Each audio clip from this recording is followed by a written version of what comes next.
the cost should be universally same. It should not be that if a patient went to a big hospital, they have to pay 5 times more for the same service. It's almost like if you bought your tissue paper from Walmart and Walmart changed its title to Tiffany's, shouldn't mean that it should be 6, 7 times more.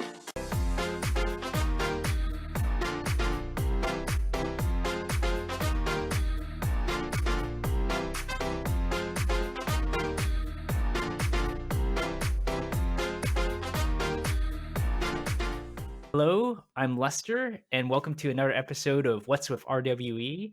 Unfortunately, my co host, Costas, is not with us today, but he will join us very shortly again in our next episode. But today we have another fantastic guest, and actually, we're on a roll today. We're definitely on a roll this year that we have some fantastic guests from internationally. They're not just Canadians. We have another international guest today. We have the wonderful Dr. Kashyap Patel. Welcome to the podcast, Kashyap. Thank you, Lester. It's been such an incredible pleasure to have known and worked with you for last 5 years or so, through up and down during COVID time. It's been truly pleasure to work with you and share our expertise together and also learn from you as well. So we both are on this learning journey. So thank you for giving me a chance to share my opinions as well as my expressions about what needs to be done in the healthcare. Excellent, excellent, great, Kashyap. And I'm just going to do a little bit of an intro for you, but I'm definitely not going to be able to do it justice because Cash App, you have done so much. But just so people are aware, Cash App is an oncologist. He is an author. He is also, of course, a business owner. He is a do-it-all man. He is the CEO of Carolina Blood and Cancer Care Associates, which he has been for many, many years now. He was the former president of the Community Oncology Alliance. And when I say former, that was just like a year ago. So you recently termed out from your role. And of course, Kashyap has written a book as well. He's going to be, I think, writing another book. I think that will be coming out soon too. But at least the last book that you launched was called Between Life and Death: From Despair to Hope, which is just a fantastic journey. So thank you very much, Kashyap, for all you've done. I want to just kind of maybe pass over to you and just what are you working on nowadays? What is like top of mind for you? You have so many things on the go. So thank you for the kind introduction, Les, and kind words. I'm actually at what call the sunset side of life in terms of going the last decade. I call the last quarter of life. And the way I look at our role here is to share our learning of last 3+ decades of living in 3 different continents, 7 different cities, and having worked in 3 different healthcare systems. So I'm working right now on number one, how can we develop a healthy ecosystem for healthcare delivery in the US as well as addressing cancer disparities. Whenever a system evolves too fast, we tend to ignore some of the side problems, and I'm working on really writing on that. I'm also working on 2 more books. I have open contracts already with one of the world's biggest publisher on something called the soul genome, which is the non-duality of existence, and second is how the personalized medicine and precision medicine has saved some lives that were deemed to be dead. So I'm working on 2 more books. One is going to be more like an inspirational nonfiction, and the other one is going to be diving deep into DNA and how we can explain the non-duality with the concept of DNA. Wow. So many things, but I know we've chatted about this a couple of times. Is your main focus nowadays on health disparities, and we'll of course go into it for sure because I know there's just so much work to be done in there, and also very much a lot of interesting work that you've done in it. But maybe let's share a little bit about your story and how you came to this place because you have a fascinating story, and you share a lot on LinkedIn, and I've seen a couple of times on different type of blogs where you have talked about sort of your overall from your childhood all the way to where you are right now. So maybe you can share a little bit about your story and where you come from. Absolutely. So I've lived multiple lives, for the lack of better words, in one physical lifetime. So I grew up in India, and I was lucky to be born from parents. My dad played in Mahatma Gandhi's lap when he was 4 years old, and he had a deep influence of Mahatma Gandhi throughout his life. So he always nurtured me with three foundation principles. He said, number one, in your life, your motto should be help the needy, feed the hungry, and praise the creator. Everything else will be irrelevant. And I try to walk my best. I mean, I'm not a perfect human being, but in my original kind of career back in India during med school, I decided to learn about the nomadic life. I would ride motorcycle, go to different villages, meet and spend time with the people who would be spending 8 months of their life on the highway side farms because they used to live in desert with their livestock. So that probably taught me a lot about the bare necessities of life. How can we wrap everything up on the back of a camel hump and then walk around in life? Then I learned about the wildlife in our state. I became a photographer and I also became a journalist. So I became a photojournalist and took a movement to the core to preserve the wildlife in our home state, which was a home to about 140 lions back in 1984. And with our efforts combined with the World Wildlife Fund, there are now 1,000 plus lions and over 4,000 leopards in the same forest. So that was my journey as a photojournalist. And then, when I started my own practice in India, I felt inadequately trained. So I decided to go to UK, and circumstances allowed me to move to UK, whatever it was. And I spent 4.5 years in UK and Scotland learning about hematology and bone marrow transplant. There I did some work on the stem cell harvesting, ex vivo stem cell expansion as a solution to one of the transplantation issues. Then came to the US in 1996, and then I trained for the third time. I had one training in India, I had second residence in UK, and a third residence in the US. And people said, "Aren't you getting tired of it?" I said, "No, I learned how not to make the same mistakes over and over again." But then I moved to Carolinas, and in Carolinas, I had a very interesting stint. I started in a small community practice with two docs and some 7 employees, and I saw the need for having access to care in the local suburban rural areas. So gradually worked with the payer. I never was a confrontational. I decided to work with the payer, pharma, patients, and providers. And as a result, I got exposed to state societies. I was asked to become state society board of director members. Then I became state society president.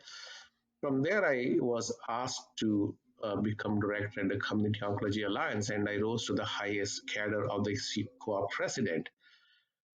And when I became co-op president at the time of the peak of the COVID, I saw so many deaths that were disproportionately impacting minorities with COVID-19.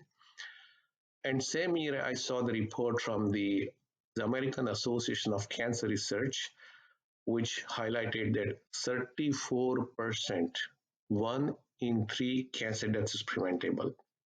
And I felt that was a call for me to stand up to my challenge. And so instead of waiting for the government to solve the problem, I started my own foundation called No One Left Alone. I put my own money. My rule is every year I add one more year. I multiply my age by 1,000 and put that money into the foundation so that people who are unfortunate, less fortunate, get some sort of help. And my eyes opened in the first week when we started implementing this program when three patients admitted that they were living in a car coming for the chemotherapy. I said, "Where do you live?" He said, "Well, we park our car in Walmart parking lot and we spend our night there." And that opened my eyes to the true issue of the healthcare disparity. So now I'm focusing on living by example of how we can create an ecosystem that meets the unmet health related social needs. So that's where I am right now. And as I said, I've written books, I've written over 200 publications in different national, international journals. At the end of the day, I feel that we all are going to leave this world without any belongings. So if I can give back as much as I can during my life as a human being would be worth it. That's amazing. And I'm sure after hearing that, people probably hope that you're going to live until you're like a billion years old. That way, every time you contribute $1 trillion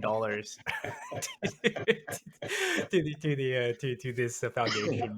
But that's absolutely fantastic. And just for people, when Kashyap mentioned the term COA, that stands for the Community Oncology Alliance that Kashyap was president of just a couple of years ago. And I think we're going to talk. I'm definitely going to talk a little bit about NOLA, or No One Left Alone, right? But before I do that, maybe you can tell me, Kashyap, if this is not a subject we want to go deep into, because I know it's a little bit of a. I'm sure it's going to be a sticking point, not just sticking point. It's a trigger point. I'm sure for many individuals right now is as you're aware of the recent events with the CEO of Unite, one of the Mhm. Unite Healthcare, Brian Thompson, who was killed. I'm very very unfortunate.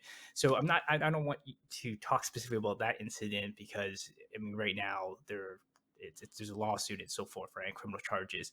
But what maybe we can up level the conversation a little bit about is, since you have advised maybe different payers, like how do you see that dynamic, or are in some ways are payers in some ways unfairly blamed for a lot of the ills in the US system that maybe should not be? Payers don't hold all the cards, and I'll say topic right now. So No, very interesting because I just had a call with one of the big pair the other day. We have taken a different approach. The reason why we see these issues is compartmentalization of healthcare delivery. So payer has a different priority, fraud has a different priority, patient a different priority, and farm has a different priority. We've built an ecosystem. In fact, recently, before this unfortunate incident happened back in September 2024, we'd hosted a summit through NOLA called the four Ps, where payers, patients, providers, and pharma were all on table.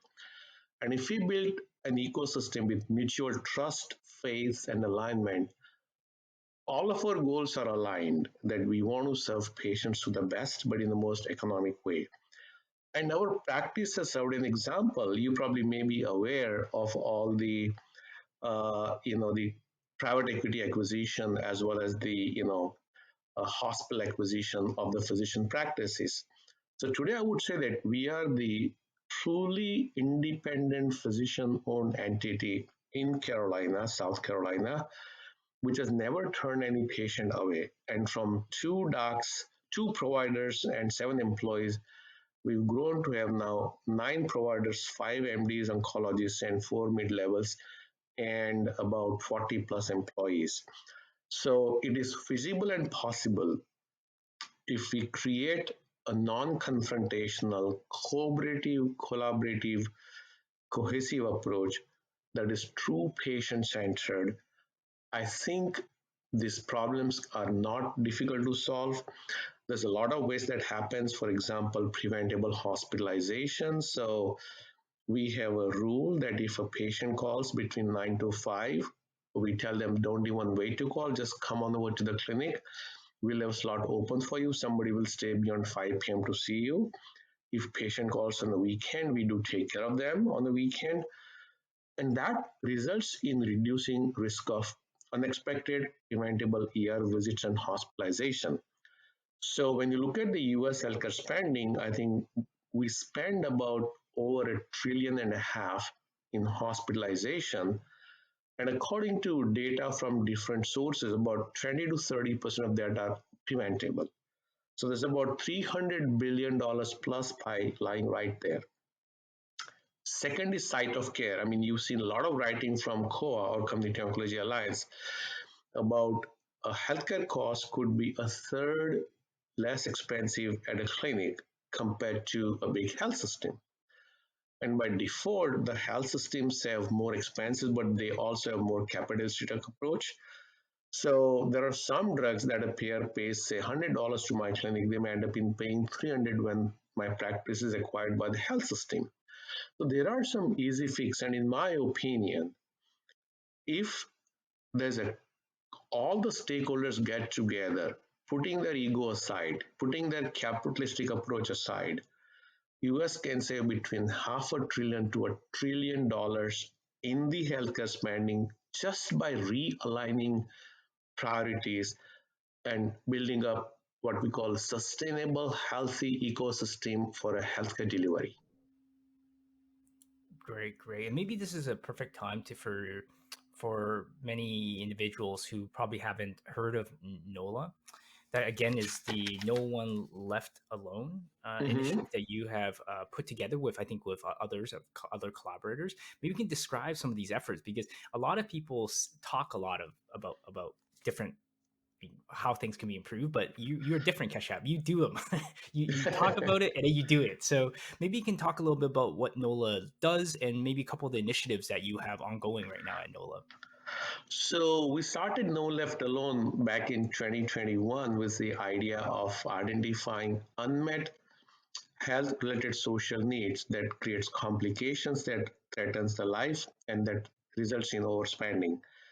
So we started collecting social determinants of health data on each patient that would help us identify unmet health need, beginning from housing, utility, access to care, financial barriers, transportation, even to the point of out-of-pocket cost and insured and uninsured patient population. So with that, we started learning that there are some simple fix. For example, if patient was uninsured and had no way to get treatment with cancer diagnosis, we decided to allocate some money to a second foundation that allows any patient in our area to access the money to buy the healthcare insurance. So for completely uninsured patient population, we cover them with insurance. But again, to reduce any optics of inducement, that fund is open to any patient who lives in certain counties that our area serves. They don't have to be my patient. They don't have to be our patient. They could be any other institution's patient. Then we realized second bucket was the Medigap insurance. So there are many patients who have Medicare, but they may not have secondary insurance. So we created a second fund that actually would give them access to secondary insurance. Then we realized that some patients may actually be qualifying for the uh, Social Security help and Medicaid, but did not have resources to hire a lawyer.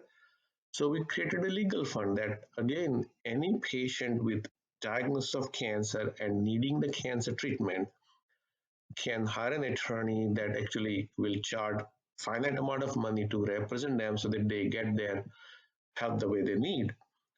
And then we started working with local foundations. So there are about 20 plus different foundations that will provide money for transportation, for out of pocket costs for drugs, that also will provide temporary residence and then permanent residence. So we found that it was not a rocket science. Coming back to again, there's so much compartmentalization within the healthcare delivery system in the US. So if we break the compartments, if we bring all the stakeholders together, or at least let people know, and I'm a kind of victim and I'm guilty of that in a sense. When I saw the first three patients who actually were uh, living in a car, I had no idea how to deal with that. Coincidentally, next week, I was being interviewed by a radio talk show host on the same topic. And he's interviewed me in the past and he saw my face sullen. So he said, "You don't look yourself." I said, "Yeah, I'm dealing with this situation that I have three patients who live in a car and I don't know how to deal with this." I said, "I started this NOLA and I had no idea how to deal with this." He laughed and I thought he was kind of funny. He said, "No, I laughed because half a mile down the road from your office, we have a shelter that we can take these people in temporarily and then we'll find a permanent home." So again, because we all work in silos, in compartments, I was not able to see the help that was available just within just half a mile. And they have many of the resources. So once again, it's all coming back to breaking the barriers, breaking the silos, and opening up our doors to communicating and working with each other. Got it, got it. And absolutely, one of the things I very much enjoy about this organization, NOLA, is, and your approach in general is, like you suggested, it's not rocket science. It's It's not rocket pragmatic. science. You take a very, very pragmatic approach. You're not trying to solve everything with AI, No, right? no. You're trying to solve it with, like, just, and we will talk about AI, but in general, you are taking very concrete steps and just concrete actions that can be done today without any, say, technological innovations. Correct, absolutely. And then I think human mind has enough creativity, and we all. The problem is we shut our mind. We become almost like the we put like blinders onto our sides and on the eyes, and then we just don't see anything around us. Absolutely. And before we move on, you did mention a term that I would like to highlight. So maybe you can define this for the audience, because let's assume that we're being watched by millions, if not billions, of people online. You mentioned a very key term, social determinants of health. So maybe you can explain what that means. So that's very interesting. Social determinants of health term actually came from I think Department of Health and Human Services, where there are medications that help and cure disease, but then there are other factors that can make the prognosis better or worse, which is food, access to healthy food, access to quality food, housing, access to housing, access to safe housing, exercise and other amenities. Then utilities, for example, a patient living in a house that does not have heating but in the winter time can be subject to risk of death because of the freezing, or a patient with COPD with a house in the Florida side which does not have air conditioning can be subject to repeated exacerbation of COPD. So social determinants of health are the factors. They also call HRSN, health related social needs, where in addition to medication, the ecosystem that impacts health and outcomes, these factors, again, literacy, dependency, income, all of these come together and they can either compound the situation by putting additional stress. So, non medicinal intervention that likely can improve or worsen the prognosis are a broad definition of the social determinants of health. Perfect. Thanks a lot for defining that, because I think there's a lot of individuals out there that see those as issues, but there isn't maybe a concrete way to, they don't think about it in a similar concrete way as you have. And this concrete way, what I mean by that is, what you're talking about is a concept that's very, in some ways, it's almost like a study. It's very in some ways very scientific. There's a scientific approach to it. There's a much more of a kind of a framework to kind of think about it. Correct, absolutely. You put it very well, my friend. And since this is an episode about, so I wore my special T-shirt just for you today. It's my our What's with RWE T-shirt. I'll send Oh, you yeah, one I at some see that. point. Oh, wow. I'll send you one at one point in time. I have a better design that I'm thinking about, so I'll kind of get you that one when that's appropriate. But I'm gonna transition a little bit, because social determinants of health, this is data, right? It's data about It's the data, it's data. real world.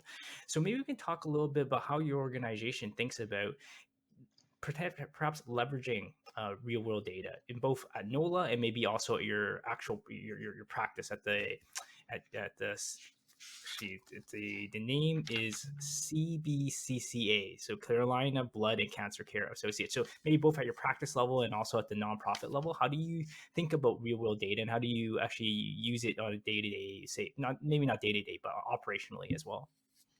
So, very interesting. I should have mentioned something called CCORN, CCORN, Community Clinical Oncology Research Network. You can look up while we talk on ccorn.net website, and you'll see at the bottom my face without my beard. So, being pragmatic and having habit of walking the talk, when I saw one of the reasons that leads to disparities and worse outcome is access to clinical trials. So without waiting for anything, I started this small LLC called CCORN, and our whole theme is bridging the gap between the real world use of drugs and the clinical trials. So we know that clinical trials are done at certain centers. We know that most of the rural Americans or underserved marginalized population do not have access to trials. So the trials may have data that may be skewed because biologically we all are different. Pharmacogenomics is different, other facts are different. So to bridge the gap, we started this small organization under the same roof like CBCCA and NOLA about 5, 6 years back to focus on creating the real world evidence study. And I was more kind of excited about this because we also worked with the FDA and US Congress back in 2017 and 18 to have input into the 21st Century's Cure Set. So, understanding the limitations of accrual in clinical trial for the appropriate representation of ethnic minorities, FDA expanded definition of some data algorithms where they say real world data collected post approval of the drug may allow pharma industry to add or change labels. And perfect example is there's a drug. I'm going to use the brand name because the generic name is a little difficult, called Reblozyl. This drug was approved by FDA back in 2020 or 2021 for myelodysplastic syndrome. And this was a COVID time, and it was excellent drug, but it was only approved initially for refractory anemia with ring sideroblast. That was the limited indication, a small subset of MDS patients. I saw the potential of this drug to help many more patients. So I work with my payer. Once again, if you work collaboratively with the payers, you can solve a lot of problems. So we had 3 or 4 patients who were visiting hospital repeatedly, and they did not have the disease that was approved by this indication. But I requested payer saying that it's a COVID time. I'm concerned about these patients going to hospital back and forth for the transfusion. There's a new drug that has a potential of being useful in this population. So the manufacturer worked with us. We used it in some patients and we could see incredible outcome. So then I went back and collected real world data on this drug, RWE. So there were about 2 presentations at ASH where I was main person, 2 at EHA, 2 at NCCN, and we wrote an article. And as a result, the drug got expanded indication to all myelodysplastic syndrome patient. So I'm very big, passionate, and big advocate for RWE because once again, because biologically we all are different, it's important for us to test the molecule that's been tried in say 200-300 patients for the approval to see how does the dose may be variable, how does the efficacy may be different. Another example is, look at the trastuzumab, one of the most commonly used drug for the breast cancer. It has double the risk of cardiotoxicity in underserved minority black population. So coming back to, I'm a big advocate for the real world evidence, and it's very important that a drug that has not undergone full clinical trial with appropriate representation of the diversity of the population should actually carry out RW studies to ensure that they are effective equally in all the patient population. Yeah, I think that's a fantastic point that you're making, Cash App. Is in some ways we're not blaming necessarily the pharmaceutical industry or No, we are pharma not. or No, we others. want to help them. Exactly. We really want to help them so that they can find appropriate patient population, and if they need to do any dose variation, they can look at doing it. So it's actually going to complement a lot of pharma's effort. And it's also going to reduce the spending because, now on one hand, FDA is becoming more and more vigilant about the ethnic minority presentation in clinical trial. But if a pharma company assures them that we will be carrying out what called coverage with evidence development, where we'll be adding the real world evidence study, RWU study or RWD data, it may enhance the quicker turnaround time. And when you look into some of the NTRK directed targeted therapies, they were approved with phase 2 trial and pending subject evidence generation with additional real world data. Yes, and maybe for those of the audience that don't they're not in this space, they're not in the medical space, nor are they in say clinical trial space. Maybe you can kind of describe why is it not so a clinical trial obviously is a very controlled environment. Why is it difficult? Maybe it's not impossible, but very difficult to have, let's say, complete representation in a clinical trial, and why real world data actually makes so much more sense from a complementary perspective. So for a clinical trial enrollment, number one, patient has to visit this main site multiple times. Now, many patients may have barrier to transportation. If you have, say, American Indian population or you Canadian Indian population, and look into those population, the tribes, they may not be able to go to the big tertiary care center for clinical trials. So that's number one limitation. Second is even if they can, they may not have transport to go to that site. I remember one of my patients, I talked to her to go for clinical trial for one of the bispecific antibody at big center in Charlotte. And she said, I don't even know how to park in the spiral parking lot because they don't even know how to drive through the 7 or 8 story building. So there are many real world limitation that patients face, and we as a clinician face, bringing patient 2 or 3 times to the clinic, all of that. And so that makes it harder for patients to have that. Instead of that, if we have the drug approved, and then if it's complemented with, say, 500 patients from community clinic sites where patients are more comfortable, they go for regular standard of care, but you collect the data in a more stringent fashion. You define the data endpoint, you define that, okay, in this, for example, myelodysplastic syndrome patients, we looked into number of reduction in blood transfusion. That was an endpoint. And we could show that, yes, more than two-thirds of the patients had reduced transfusion requirement for MDS while they took this drug.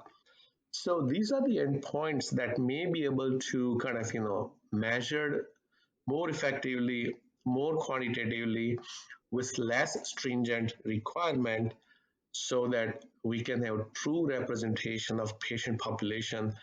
And for the industry, it's a whole lot better because they end up in spending probably a fifth or a sixth of what they typically spend in a clinical trial. Absolutely. Thanks a lot for highlighting those various points, because I know you and I understand it, but just in case the audience doesn't understand why they're Mhm. complementary to each other, because some people would say that some people think that they're competitive, but there's definitely some overlap, but definitely very complementary. Correct. So so maybe I made a joke about, hey, I love how NOLA takes very practical approaches to solving problems, and I joked, everyone else has an AI approach now, right? But maybe joking aside around that is, do you right now there's definitely some massive changes, at least technologically. Of course, during COVID there was now the use of virtual visits, quote unquote virtual visits. Really, it's just like what we're doing right now, right? Yeah, it's like some Right. sort of conference room that you can actually have a doctor's visit, right? Which is way easier, way simpler. Of course, it's maybe not the exact same as say a in person, but maybe in Mhm. the future there will be technology that even allows something like that. I guess my question for yourself is, how do you at both maybe NOLA and even at your current practice as well from oncology practice, how have you deployed some of these? I don't know if you deploy AI tools or anything from a digital perspective. Have you thought about implementing anything in, say, the recent years, or have you implemented anything in recent years? So we actually, when we collect data on the social determinants of health, every Friday the team meets, and it's actually in a Google spreadsheet, so it kind of is technology use. And then we are working on building up the bridge. So coming back to fragmentation, so there are multiple websites in the US that provide information on the resources to meet with unmet health related social needs. For example, findhelp.org, samari.org. So right now we are using the manual process, but we are looking into creating a technology bridge. So if I find a patient who needs transportation and utility help, the community resource list from the findhelp.org or from the madi.org can automatically connect the patient to the contact information of the person who can facilitate addressing the unmet need. So we are working on that, and hopefully we'll be able to identify that sooner than later. Yeah. Big thing on AI, I mean, I've always, so one thing that I struggle with is I have had a lot of interest in hematology. And even now, I can identify with reasonable confidence a patient with myelodysplasia looking at the blood smear. And then we choose who we need to do bone marrow test on. So if an AI can identify predictable analytics from looking at the blood smear, the red cell morphology, no, dimorphic red cells, macrocytic hypochromic red cells with platelet anisocytosis and with variation in granularity in the white cells, that could be predictive of this patient going to be developing myelodysplasia, if not now, in near future. Same is an ethnic minority patient, like a black patient who has a high risk of developing multiple myeloma. If they have anemia, if they have what called rula formation on the red cell, as if like red cells are stacked on each other, and if you see the hazy blue background with the paraprotein, you may want to follow them carefully because they may be at the risk of developing multiple myeloma. So there are a lot of algorithms that can be developed. I've shared this with some of the labs, but it's still some of the other falls on the deaf ears, for the lack of better words. Understood, understood.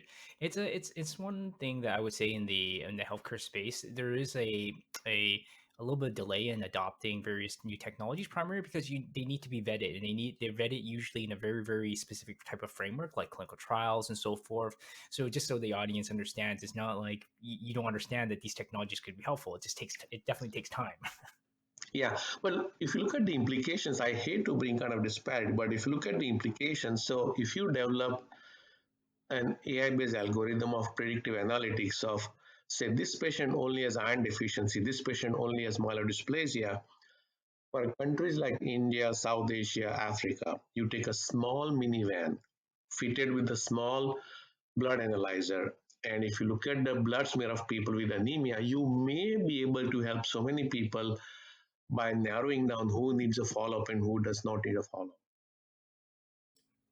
Absolutely, and I think you're right. I think in some ways these nations that are like developing nations may be the first to adopt sort of new technologies like this, because I mean the U.S. and Canada as well, but more so the U.S. has just such a big infrastructure already built up to allow some of these advanced or basically advanced medical procedures that something like AI, maybe not, it's only incrementally better, as opposed to for like a developing country who had nothing, something Mm-hmm. is exponentially better, right? And I always use the example of cell phones.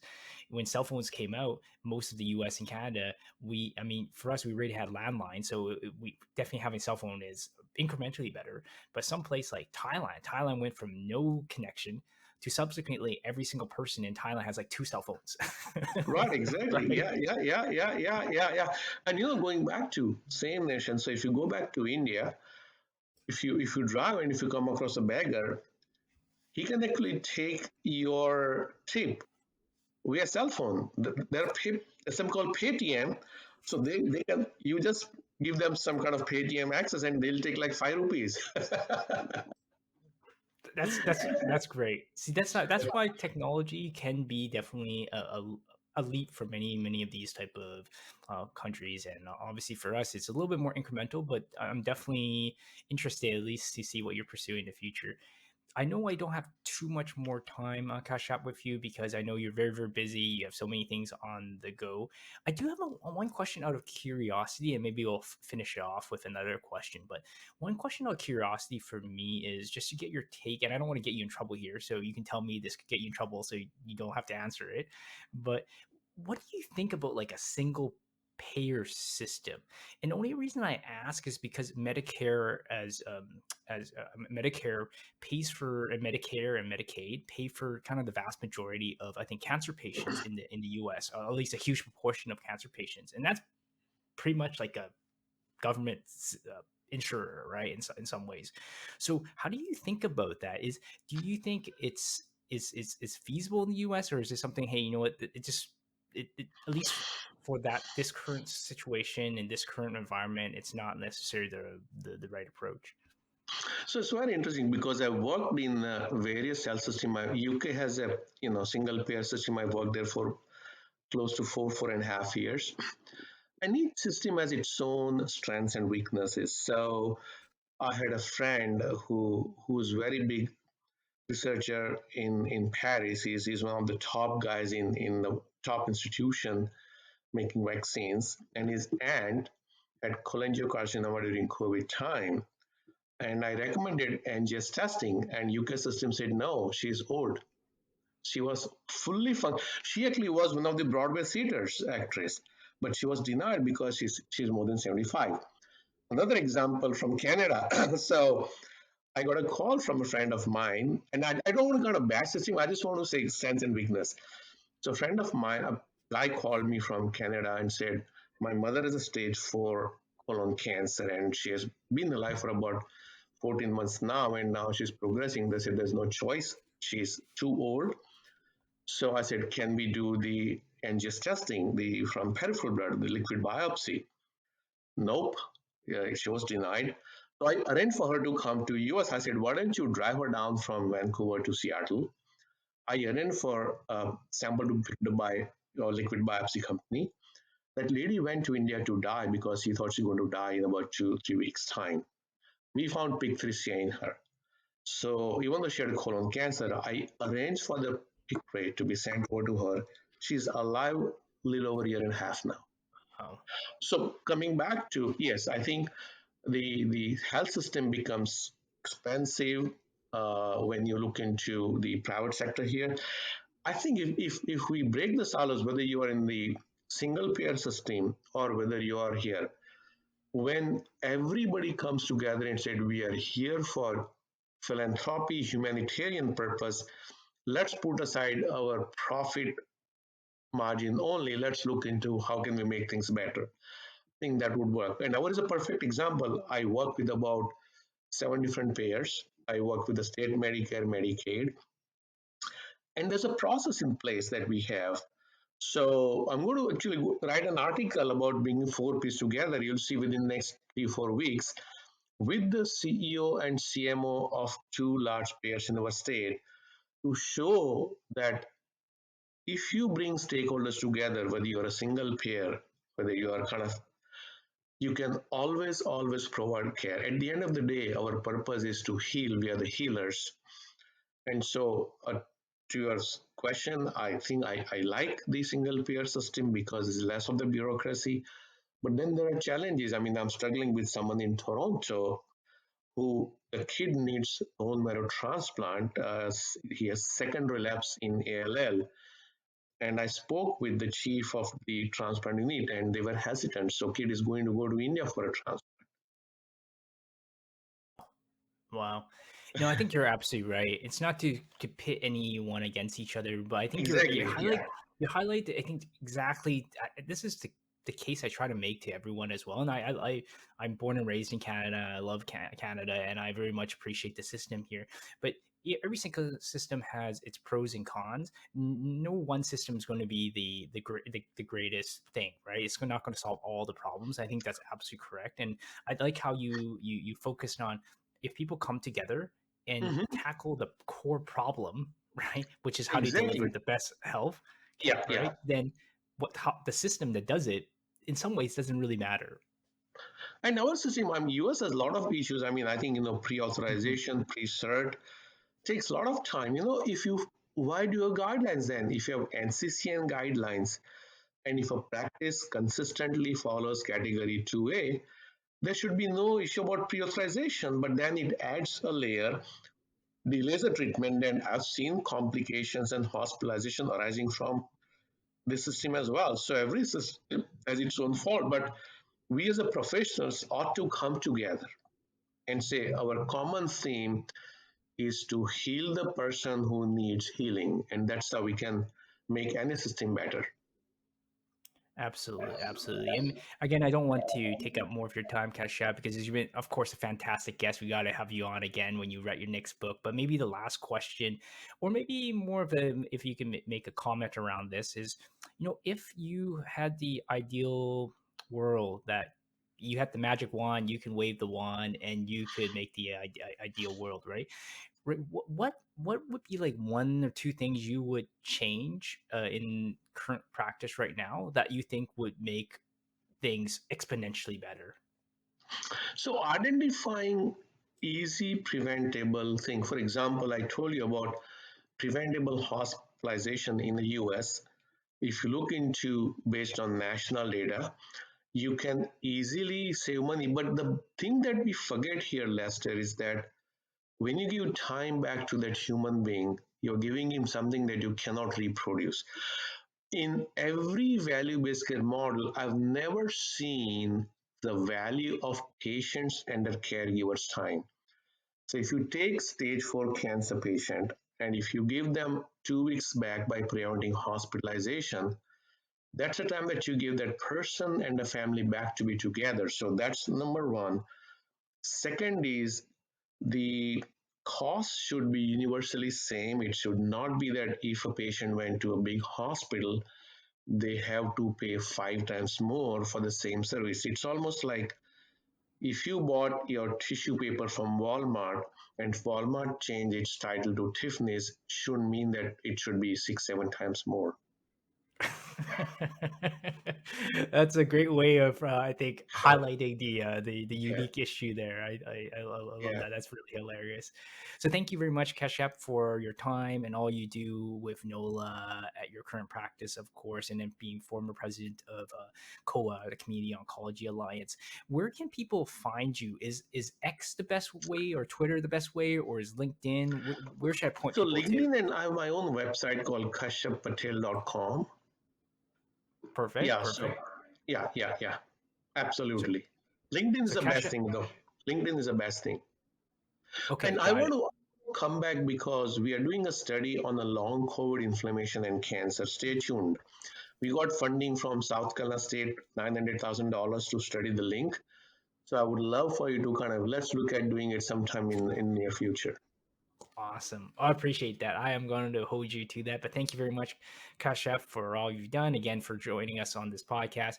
Again, next week or next month, we're going to have Costas back on as another our co-host. Thank you very much, everyone. Please subscribe below, like, thumbs up. If you have any comments, please feel free to put them down below. Thank you very much, and have a great day. Thank you very much, my Thank friend. you, Thank Kashyap. you.